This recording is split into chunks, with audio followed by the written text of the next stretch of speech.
రాకేష్ అండి, హైదరాబాద్ మోతీనగర్ నుండి వచ్చాము. జనరల్గా టెంపుల్ ఇంకా ఆశ్రమం విజిట్ చేయడానికి వచ్చాము. టెంపుల్ కూడా చాలా బాగా కట్టారు. ఇక్కడ ఆశ్రమంలో ఫెసిలిటీస్, వాళ్ళని చూసుకోవడం, ఫుడ్ చాలా బాగా మెయింటైన్ చేస్తున్నారు. ఇక్కడ ఆశ్రమంలో చూసిన తర్వాత అయితే నాకు చాలా ఏడుపు వచ్చింది యాక్చువల్గా. ఇక్కడ ఉన్న మెంబర్స్కి మనం ఇంత లగ్జరీగా బతుకుతున్నాం, అయినా మన లైఫ్లో ఏదో లోటు ఉంది అన్నట్టు ఫీల్ అవుతారు యాక్చువల్గా. కానీ ఇక్కడ వీళ్ళకి డొనేట్ చేస్తే మాత్రం వీళ్ళ లైఫ్స్ చాలా బాగుంటాయి. మీకు నిజంగా ఏదైనా డొనేషన్ ఇవ్వాలంటే వీళ్ళకి హెల్ప్ చేయండి. This will be so helpful.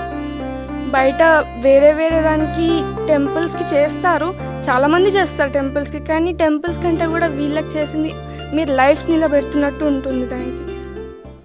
మానవత్వంతో సాయం అందించిన మీకు కృతజ్ఞతలు తెలుపుతూ మీరు మీ కుటుంబం ఎల్లవేళలా బాగుండాలని శ్రీ పుణ్యలింగేశ్వర స్వామిని సేవాశ్రమం వేడుకుంటుంది.